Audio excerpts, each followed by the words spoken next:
How's it going, everybody? Welcome to Infamous Energy. If you were like me, you felt nothing but excitement when Smash Ultimate was first revealed. But with every new game comes a slew of new fighters. And with new fighters comes a huge stir in the community talking about who will join the fray next. Smash Ultimate debuted with a total of 6 new fighters, and then some if you count Echo fighters separately. This time though, not only did we get DLC fighters, but they came in the form of a Fighters Pass. Some fighters what I would call fantastic choices. Meanwhile some, which I'm not naming any names, were a little less than that. But with more time passing, it's hard not to feel like a few key players are missing from the Hall of Fame. Without further ado, let's get into my contenders for the Perfect Fighters Pass, 2023 edition.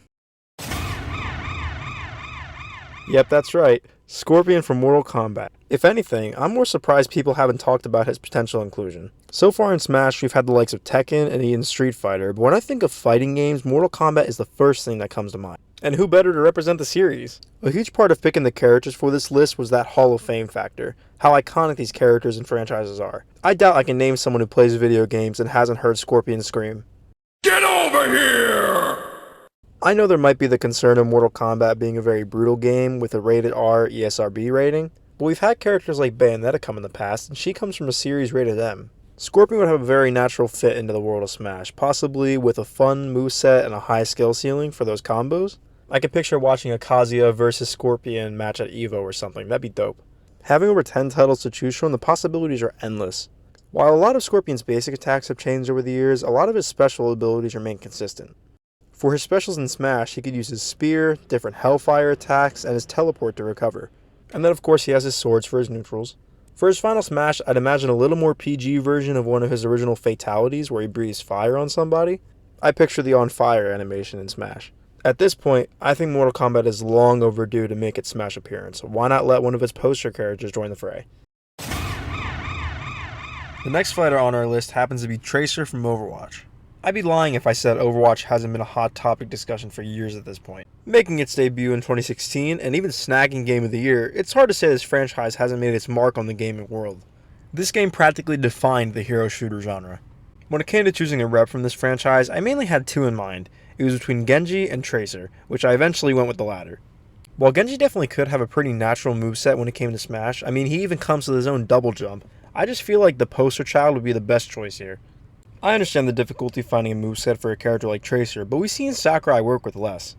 Her high mobility blinks would definitely be a ton of fun to zoom around the stage with, and I could see her recall ability actually being really interesting watching it play out in a match. I just imagine being edge guarded and being able to safely recall back to the stage. She would of course have her pulse bomb, and her final Smash could even call the rest of the cavalry, possibly having other characters like Reinhardt come in to help out for a bit. While I know it wouldn't be everyone's first choice, due to its unique characters and the way it just took the world by storm, I definitely think Overwatch deserves a spot in Smash.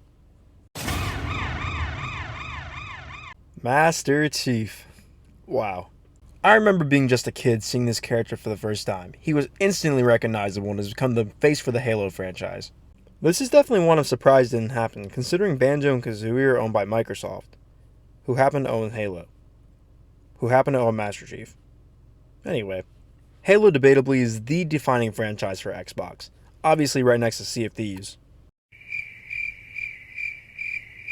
Master Chief could definitely bring a heavy artillery moveset to the game. While we have characters like Samus and Snake who use a couple of different weapons, I feel like Master Chief would bring an entire Warthog full.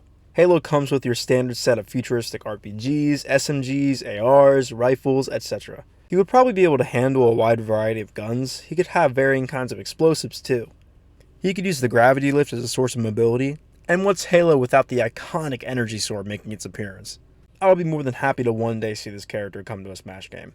Hopefully one day soon it'll come true. You know, it'd be pretty hard to make a Hall of Fame of gaming without including the Lara Croft. I will admit that not everyone has played a Tomb Raider game before, but if you've been playing games in the past 30 years, I'm sure you've heard the name. The first Tomb Raider was released in 1996 with the lead lady herself. You'll find yourself throughout the series solving puzzles and fighting through enemies to the treasure. I could see her pulling a lot from her older games for inspiration. Now as for her moveset in Smash, I would picture her starting off with her 2-match pistols and her moveset varying from there. It's easy to imagine her using a couple of her different artifacts and her specials while also using her other survival gear like using a tether for a recovery.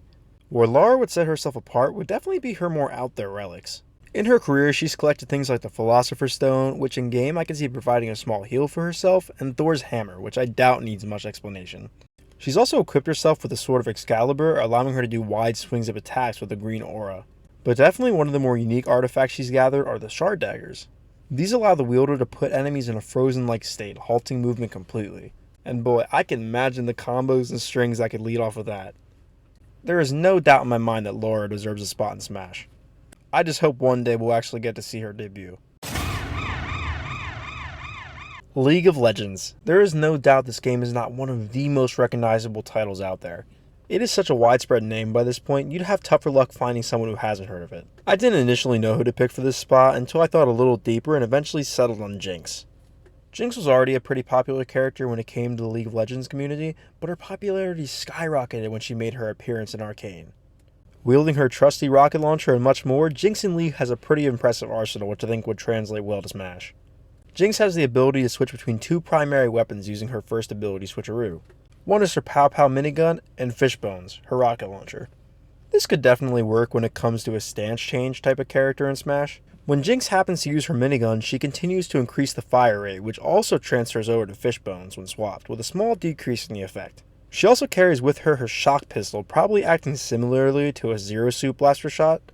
Then of course she has her Flame Chomper grenades, acting as an explosive snare of sorts, and her Super Mega Death Rocket, which is a bit of a mouthful, which I also hope is self-explanatory. One concept I had in mind when it came down to a League character was some sort of currency system to purchase buffs through the match.